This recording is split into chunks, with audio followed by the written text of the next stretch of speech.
Welcome to our mini course on how to design community and youth-centered education experiences for classrooms in the Arctic.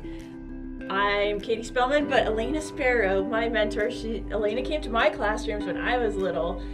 Elena, do you want to introduce yourself?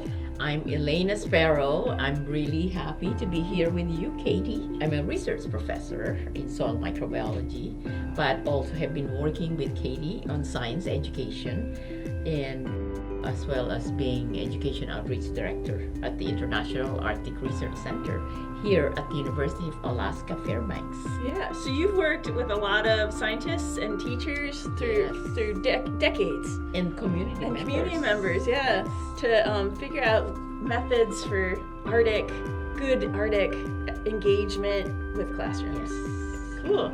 My name is Katie Spellman, and I am a professor at the International Arctic Research Center too, associate professor, and I do education research and plant community ecology, and I'm really interested in strategies like community science and place-based learning, strategies that get youth involved in real research in Arctic and boreal communities.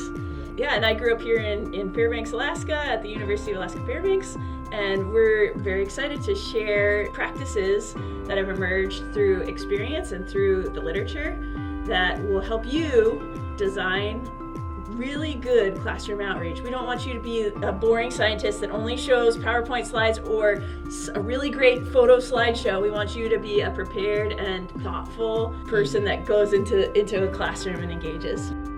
Throughout this whole series, we're going to model backwards design, which is the idea that you're putting what you hope the outcome is at the front, and then designing the activities backwards. And we'll demonstrate this now, but so the essential question, which is what we hope to have an answer to by the end of this mini-series, is how do we design learner and community-centered science education and outreach in the Arctic?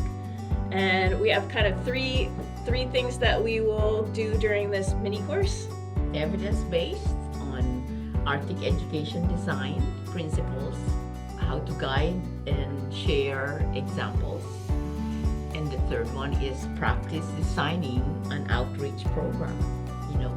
One that's exciting, not only for you, but for the students and the community that you're engaging in. Elena, why do you think a mini course like this is important or useful for us? When I first started this work, that I experienced some challenges. Mm-hmm. But then I realized that there are assets in the community, in the people that I'm trying to engage with. Locally, they have tremendous knowledge, local knowledge, and extensive experience with science. Yeah. So that's one.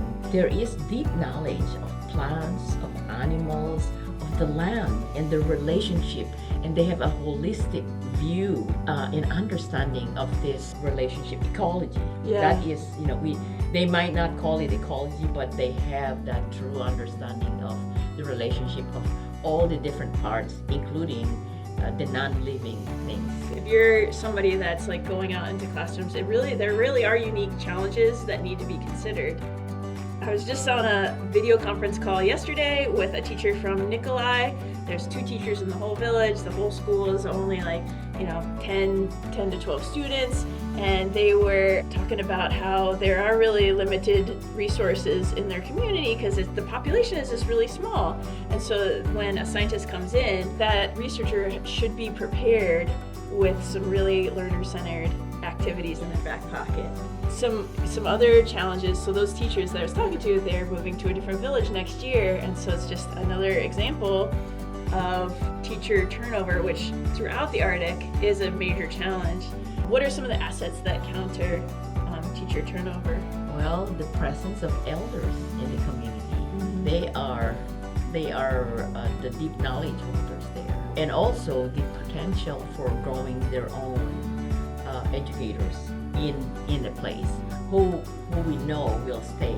And long-term programs like we work on GLOBE, which is Global Learning and Observations to Benefit the Environment. long-term programs like that outlast a lot of the teacher turnover. And so, like, you who have been doing this for decades can kind of outlast that teacher turnover sometimes. Yes. And so that the kids have a consistent activity that they've been doing for many years. Yes. Another challenge is, here in Alaska and in other places across the Arctic, there is mandated curricula that sometimes, like a teacher's got to get the things that they got to get done in the year. And so time can constrain, like there's a little bit of a tension there. Right. I know, but we have tribal nations and there's a political sovereignty that they do have the power to choose and say, okay, we may not follow that mandated curriculum as closely because we want our youth and students to learn about our subsistence ways and survival and to achieve that success that they have for generations being able to do. And also, like, you can weave anything into the mandated curriculum. You can write your alignment. Yes. So doing some homework beforehand on what the teacher's got to teach, but also figuring out what the community's priorities are through their, sovereign nation power over the education of their youth in that community, right? Yes. And schools throughout the Arctic they do symbolize colonization. It was one of the methods. State-run schools were one of the methods of colonization, and so that's a big challenge when you're going into classrooms. You don't want to continue to perpetuate colonial behavior. So so one of the things that we need to do as outsiders coming into a community is to think of the values that are part of the community, and because that's how they bring in the reasons for doing certain activities or for learning and teaching, because then it's based on their own priorities, and so this helps also decolonize the way by language revitalization and sustaining the cultural ways. So that's really our goal for this mini course. Welcome and join us through this small series.